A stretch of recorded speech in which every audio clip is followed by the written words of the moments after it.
Halo semua, kembali lagi di GP Media Channel bersama Kakak Hafiz. Pada kesempatan kali ini kita kembali akan membahas soal prediksi SNBT 2024 untuk materi pengetahuan dan pemahaman umum.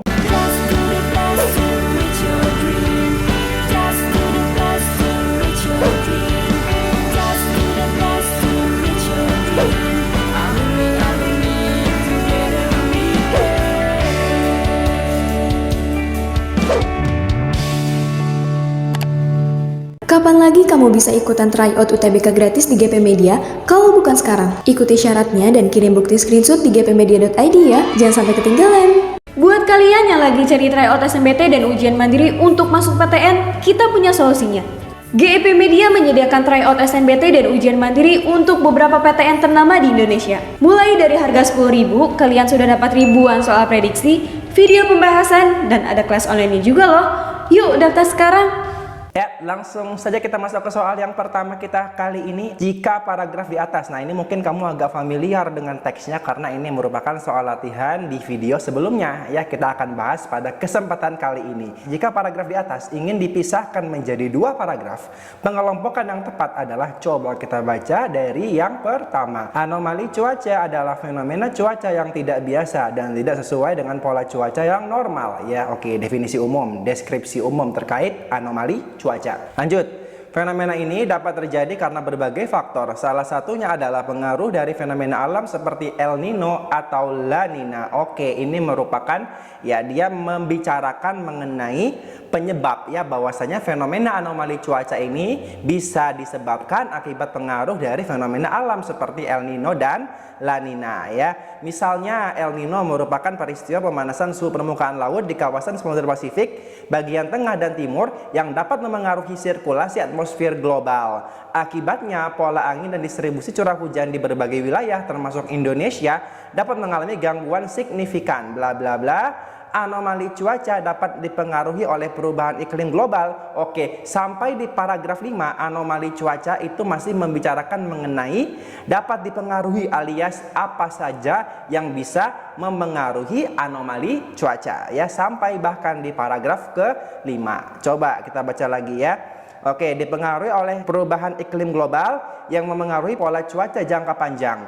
Kalimat ke-6, semua faktor ini dapat menyebabkan cuaca yang tidak biasa seperti peningkatan intensitas hujan atau kekeringan yang luar biasa yang dapat berdampak buruk pada kehidupan manusia dan lingkungan. Semua faktor ini dapat menyebabkan cuaca yang tidak biasa. Artinya sampai kalimat ke-6 dia masih membicarakan mengenai faktor-faktor yang bisa menyebabkan cuaca yang tidak biasa, alias cuaca yang tidak biasa ini kita kenal tadi dengan sebutan anomali cuaca. Sampai kalimat ke-6 ya. Coba kita baca di kalimat ke-7. Anomali cuaca dapat memiliki dampak yang signifikan terhadap kehidupan manusia. Oh, kalau tadi membicarakan mengenai apa saja yang bisa menyebabkan anomali cuaca. Sekarang mulai dari kalimat 7 pembicaraannya mengenai apa tadi? Memiliki dampak yang signifikan. Oke, berarti dampak dari anomali cuaca terhadap kehidupan manusia. Udah berbeda topik pembahasannya ya. Coba kita baca kalimat ke-8. Misalnya ya, berarti contoh dari dampak anomali cuaca. BMKG telah memperingatkan tentang dampak dari La Nina di Jawa Timur. Beberapa daerah dihadapkan pada musim hujan, sementara daerah lain mengalami transisi hingga November. Oke, yang 10, wilayah-wilayah yang rawan banjir seperti Kediri, Blitar, dan Tulungagung perlu mengambil langkah pencegahan yang tepat. 11, beberapa daerah juga berpotensi menghadapi angin kencang, tornado, atau hujan es. Nah, ini merupakan dampak-dampak dari anomali cuaca pada beberapa wilayah. Berarti mulai kalimat 7 topiknya udah berbeda. Sehingga kalau kamu ingin mengelompokkan menjadi dua paragraf yang terpisah, pengelompokannya bisa berdasarkan topik. Berarti 1, 2, 3, 4, 5, 6. Kemudian disambung dengan 7, 8, 9, 10, 11. Maka dengan demikian jawaban yang tepat adalah jawaban yang D. 1, 2, 3, 4, 5, 6 tadi. 1 sampai 6 membicarakan mengenai faktor penyebab ya, faktor penyebab anomali cuaca. Ya, sehingga dia merupakan satu topik besar, sementara 7 sampai 11 dia membicarakan mengenai dampak dari anomali cuaca. Sehingga kalau ingin dikelompokkan menjadi dua paragraf, inilah yang paling tepat. Oke, soal berikutnya masih tentang pengelompokan. Coba kita baca dari kalimat pertamanya.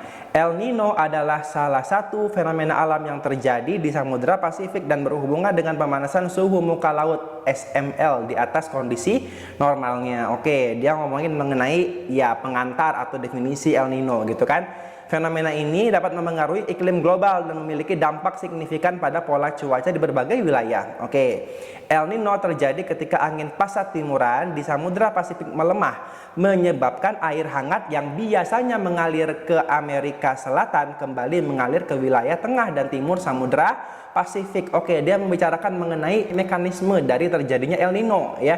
Bla bla bla. Suhu permukaan laut di wilayah tersebut meningkat yang berdampak pada pertumbuhan awan yang lebih tinggi di Samudra Pasifik Tengah dan mengurangi curah hujan di sekitarnya. Oke.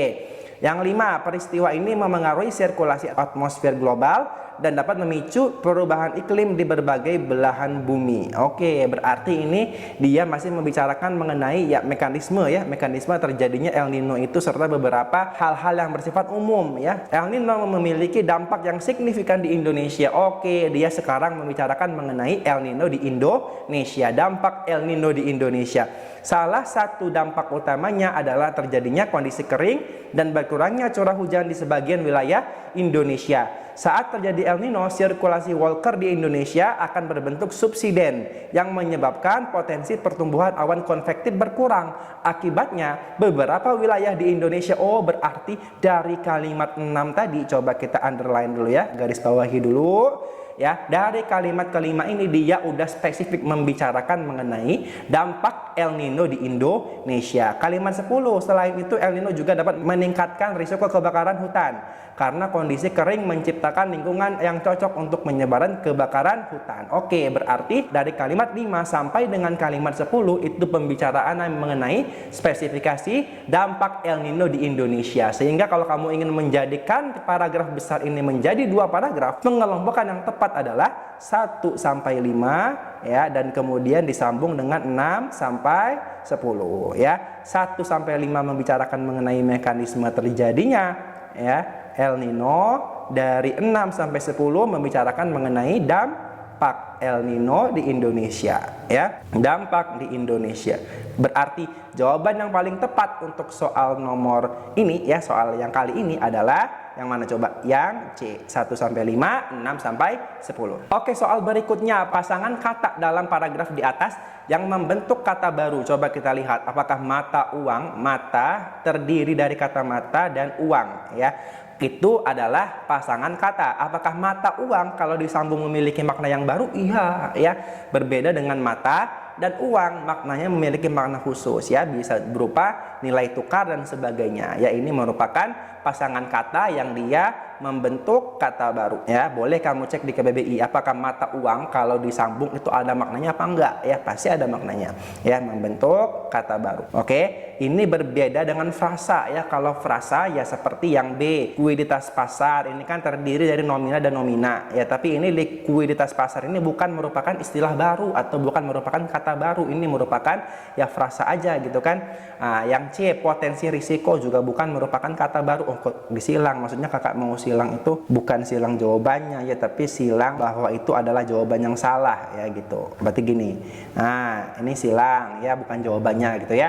Potensi risiko juga bukan, ini merupakan frasa yang terdiri dari nomina dan nomina, bukan juga ya. Berkembang pesat ini terdiri dari apa? Berkembang itu sepertinya verba ya, pesat itu kan dia adjektiva, tapi ini merupakan frasa ya. Sekali lagi ini frasa. Likuiditas tinggi, likuiditas nomina, tinggi itu adjektiva ya, ini juga merupakan frasa. Berarti yang paling tepat tadi adalah mata uang. Oke. Soal berikutnya, kalimat tidak logis yang terdapat dalam paragraf di atas adalah kalimat, coba kita cek. 1. Opsi A, valuta asing dalam kurung falas adalah istilah yang merujuk kepada perdagangan. Ada nggak ini unsur-unsur penting dalam sebuah kalimat? Coba kita cek di sini. Valuta asing ini berfungsi sebagai subjek, aman ya. Adalah ini sebagai predikat, adalah istilah bla bla bla bla bla bla bla bla ini ya, kita bisa katakan sebagai sebuah objek yang besar. Oke, berarti aman, kalimat satu ini logis-logis aja, subjek ada, predikat ada. Yang paling penting dalam sebuah kata itu adalah subjek dan predikat. Oke, yang kedua, pasar valuta asing beroperasi selama ini sebagai subjek ya, beroperasi ini sebagai predikat selama 24 jam ini ya bisa ada kan, yang penting ada subjek dan predikatnya. Yang ketiga, berarti yang B ini yang 2 salah ya, karena yang nomor 2 ini kalimatnya logis-logis aja. Nah, berarti bukan yang tidak logis. Coba kita cek yang 3. Bank sentral, ini sebagai subjek yang terpengaruh. Nah, kalau ada yang ini jangan lupa, yang ini dia berfungsi untuk memperluas subjek. Artinya dia sebagai keterangan yang menerangkan si subjek. Artinya ini subjeknya dia belum berhenti. Terpengaruh oleh lagi likuiditas pasar falas yang tinggi. Nah, ini merupakan suatu subjek yang panjang ya. Karena keberadaan kata yang di sini dia memperluas subjek, sehingga kalimat ini dia tidak memiliki predikat dan tidak logis. Maka jawaban yang tepat adalah yang C. Kalau mau jadi logis, yang ini kita harus hapus ya. Bank sentral terpengaruh oleh likuiditas. Nah, bank sentralnya sebagai subjek, terpengaruh predikat oleh ya, sampai selanjutnya yang penting ada subjek dan predikat. Bank sentralnya subjek, terpengaruhnya predikat. Kalau ada yang itu tidak memiliki predikat kalimatnya ya. Oke, berarti jawaban yang tepat tadi adalah yang C. Nah, sebagai bahan latihan kalian di rumah, seperti biasa silakan kerjakan soal di atas ini ya, kemudian diskusikan jawaban terbaik kalian di kolom komentar. Sekian untuk video kali ini. Untuk melihat video-video pembahasan berikutnya, silakan dipantengin terus ya di GP Media Channel. Terima kasih.